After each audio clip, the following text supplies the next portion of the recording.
नमस्कार। आइए अब संस्कृत संचिता क्लास 6 का पहला पार्ट हमने पढ़ा दिया था वर्णमाला। अब आइए उसके क्वेश्चन आंसर सॉल्व करते हैं। विकल्पेभ्यः उचितम उत्तरम चिनुत।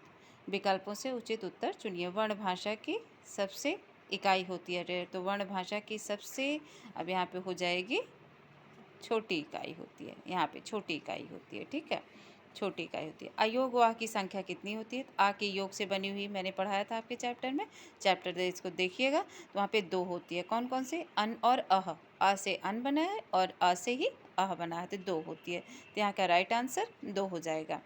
ग संस्कृत भाषा में स्वरों की संख्या कितनी होती है? तो स्वरों की संख्या 13 होती है। उसमें री और री 2 बढ़ गए हैं, तो 13 होती है। तो राइट आंसर 13 हो जाता है।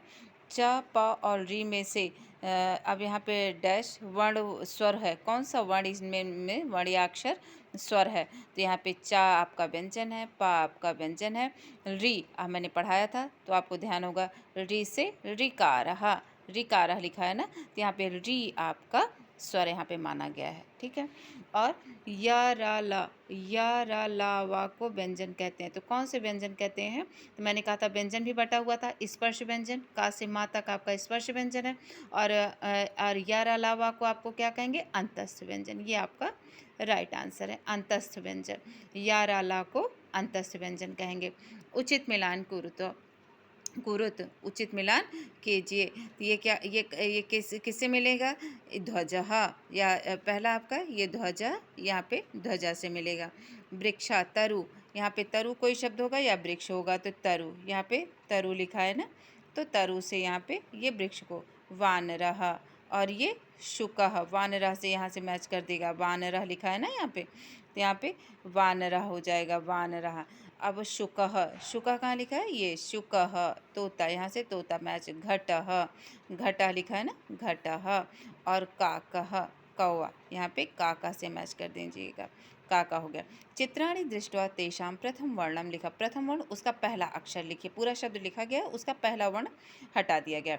तो चित्रों को देखकर उसका पहला वर्ण लिखिए, वर्ण या अक्षर लिखिए। तो श्व लिखा है तो अश्वः होता है, तो यहाँ पे आ लिख दिया जाएगा, आ, अश्वः। और यहाँ पे गजा, जह लिखा ही है तो उसका पहला वर्ण गायब कर दिया गया है, हटा दिया गया, तो गजा हो जाएगा। और यहाँ पे कुलह लिखा है तो नकुलह, ना लिख दिया जाएगा, यहाँ पे नकुलह, नकुला हो जाएगा। और यहाँ पे अर्पः, तो अर्पः नहीं है, सर्पः होता है, तो यहाँ पे सा लिख दिया जाएगा, सा, सर्पः, ठीक है। यहाँ पे सर्पा हो जाएगा, सर्पः, ठीक है। यहाँ पे अश्वा हो जाएगा, अश्वः। और यहाँ पे गजा हो जाएगा। और यहाँ पे न शब्द एक ही अक्षर लिखना ही है, नकुला हो जाएगा, नकुला, ठीक है। अब यहाँ पे सर्पा, यहाँ पे झषा, याद होगा ना, आप लोगों को पढ़ाया था मैंने व्यंजन वर्णों में, तो यहाँ पे झषा हो जाएगा, झ, ठीक है। और यहाँ पे तरु हो जाएगा, तरु, ठीक है, तरु आपका वृक्ष हो जाएगा। अब आइए आगे के क्वेश्चन हम सॉल्व करते हैं। तरु हो गया। अब इधर क्या क्या बताया गया है? नीचे लिखे शब्दों को हिंदी भाषा में अर्थ लिखिए। हिंदी भाषा आपके वर्ड मीनिंग में भी मिल जाएगा आपका, लेकिन हमने पढ़ाया भी था। उद्यानम, उद्यानम मतलब बगीचा, बगीचा, उद्यानम मीन्स बगीचा। और औषधि मतलब, औषधि मतलब दवाई, ठीक है, औषधि मतलब दवाई। और गजा मतलब हाथी, हाथी। और पलांडो मतलब प्याज, प्याज हो गया। और बका मतलब बगुला हो गया आपका, बगुला। और तरु मतलब पेड़ हो जाता है ना, पेड़ या वृक्ष हो गया आपका, ठीक है, पेड़ या वृक्ष हो गया। अब आइए क्वेश्चन आपका आ गया, अद्वत प्रदत्त वर्णान उचित स्थाने लिखत। नीचे दिए वर्णों को उचित स्थान पे लिखिए। अब यहाँ स्वर और व्यंजन मिला के लिखा गया है, तो इसमें स्वर कौन कौन से हैं आप ढूंढ करके लिख लो। पहले स्वर ढूंढ लो तो व्यंजन अपने आप अलग हो जाएगा। ये आपका आपका स्वर हो गया। और यह मैंने पहचान बताई थी, जिसमें जिसमें हलंत हो जाएगा वो आपका व्यंजन हो जाएगा, और जिसमें हलंत नहीं लगा होगा वो आपका स्वर हो जाएगा। अब यहाँ पे इसमें हलंत नहीं लगा हुआ है तो ये आपका स्वर हो गया। और इसमें आपका हलंत नहीं लगा, ये आपका स्वर हो जाएगा, क्योंकि ये व्यंजन में हमेशा हलंत लहे रहेगा जब तक स्वर नहीं मिले रहेंगे तो। और ये आपका स्वर ए हो गया, इसको लिख लेना है। और ओ हो गया, आपका स्वर हो गया। और अ हो गया, आपका ये स्वर है। अब ये स्वर के सामने ये सारे वर्ण जहाँ जहाँ मैंने टिक लगाए, ये आपका स्वर हो गया, इसको लिख लीजिए। और सारे जो बच्चे हलंत वाले वो आप व्यंजन वर्ण में लिख लीजिएगा। ठीक है, यही चीज़ अब यहाँ पे है। अब यहाँ पे परियोजना कार्य में है, दिए गए वर्णों को वर्णमाला के सही क्रम में लिखिए। क्रम लिखा है ना कि क्रमबद्ध समूह से लिखना है, तो वर्णमाला के सही क्रम से लिखिए। तो वर्णमाला के स्वर में पहला पहला कौन सा आता है, तो सही क्रम वर्णमाला में पहला आ आता है। ठीक है, अब यहाँ से ढूंढ के आ। अब बड़ा आ अगर नहीं होगा तो उसके बाद छोटी ई आ जाएगा।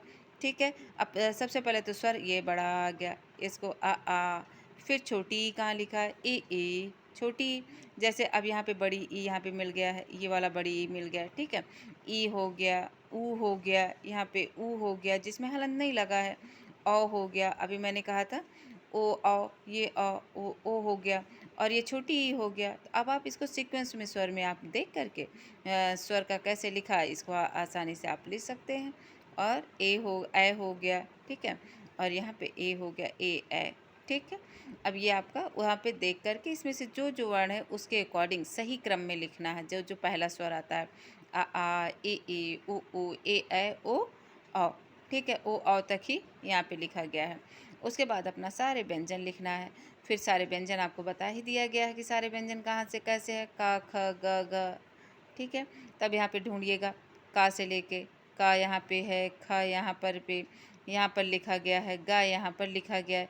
इस तरह से आप पहले व्यंजन को देख लीजिएगा और इसमें जितने व्यंजन हैं उसके अकॉर्डिंग आप लिख लीजिए कॉपी में, इसमें आएगा भी नहीं। और संयुक्त व्यंजन भी आपको मैंने पढ़ा दिया गया है कि त्रा आपका त और रा से मिला है, ये संयुक्त व्यंजन हो गया। छ, क और खटकोण वाले श से मिल कर के छत्री वाला छ बना है, तो ये छत्री वाला छ है।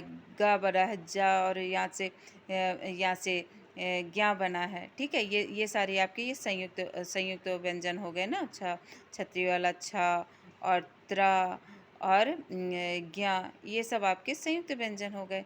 ये तीनों आप संयुक्त व्यंजन में लिख लीजिएगा।